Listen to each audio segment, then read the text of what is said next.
Mummy mummy, वो निशा aunty का बच्चा है? हाँ बेटे। लेकिन उनको तो कोई बच्चा नहीं था, ये छोटा बच्चा कहाँ से आया? ये उन्हें भगवान ने दिया है। मम्मी, भगवान क्या सबको बच्चा देता है? हाँ बेटे। टॉमी को भी और वो बिल्ली को भी? हाँ बेटे।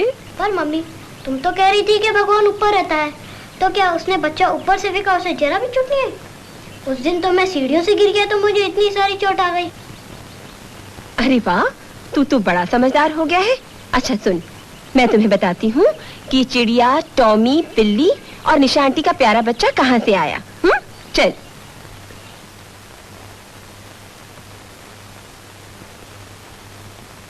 अच्छा, अब मैं तुम्हें बताती हूँ बच्चे कहाँ से आते हैं और कैसे पैदा होते हैं।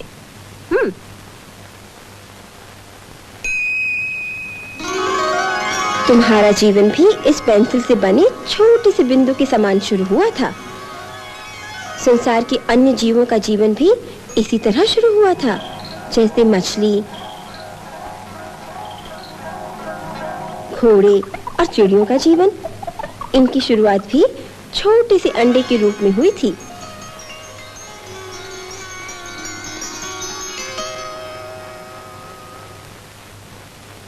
देख बेटे, हर प्राणी जिसमें जीवन होता है, जैसे पेड़, पौधे, फूल वगैरह, इन सब की शुरुआत उसी तरह होती है जैसे एक बच्चे का जन्म होता है।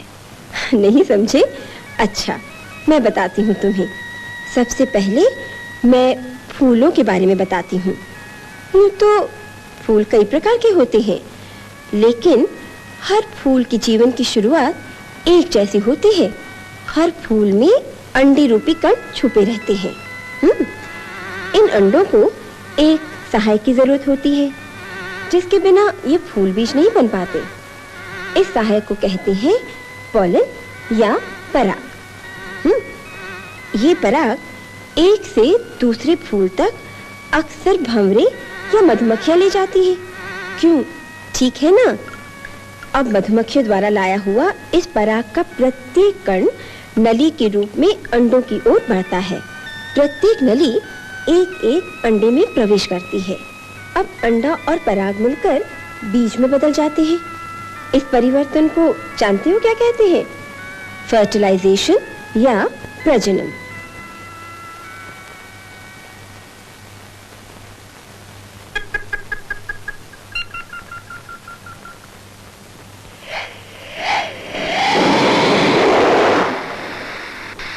सूरज और वर्षा के लालन पोषण के द्वारा उस बीज से एक नए पौधे का जन्म होता है। आया समझ में?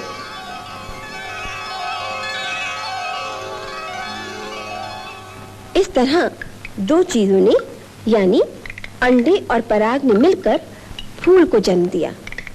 हर फूल में अंडा और पराग दोनों ही रहते हैं, मगर पशुओं में अंडा तो होता है, पर पराग की जगह होते हैं स्पर्म यानी शुक्राणु। अंडा और शुक्राणु मिलकर बनते हैं मुर्गी, खरगोश इत्यादि। अंडा आता है मादा यानी माँ से, और शुक्राणु नर यानी पिता से। पिता के शुक्राणु तो इतने छोटे होते हैं कि उन्हें केवल माइक्रोस्कोप से ही देखा जा सकता है।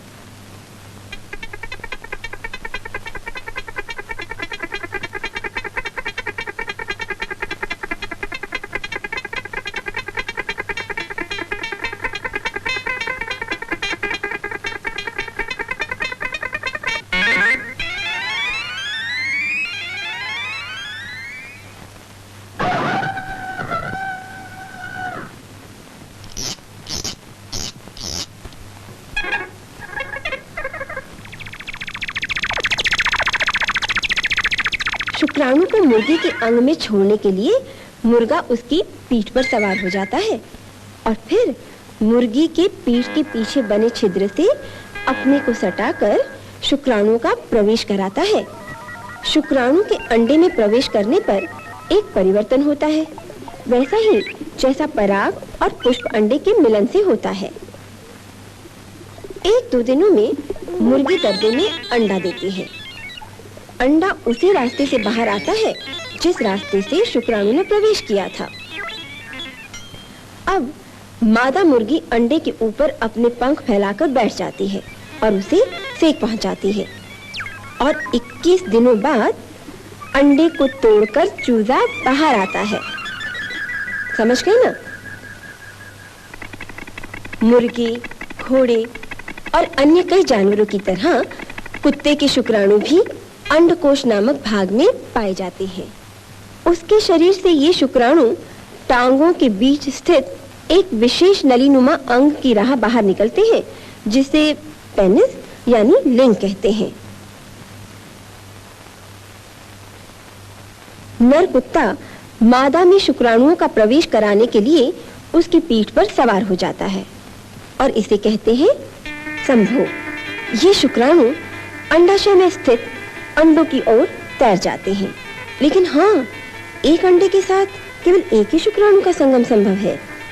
इस हालत में अंडा अब अंडाशय को छोड़कर यूट्रस यानी गर्भाशय में अटकता है। अब यहाँ वो धीरे धीरे बन जाता है पिल्ला। समझे ना?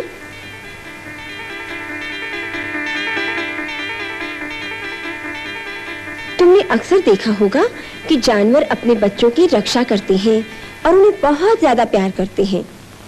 ठीक उसी तरह मानव माता पिता भी अपने बच्चों का प्यार से लालन पालन करते हैं। बच्चे की रचना करते समय माता पिता भावनाओं के एक विशेष बंधन में बन जाते हैं, जो पशु पक्षियों में शायद नहीं पाया जाता।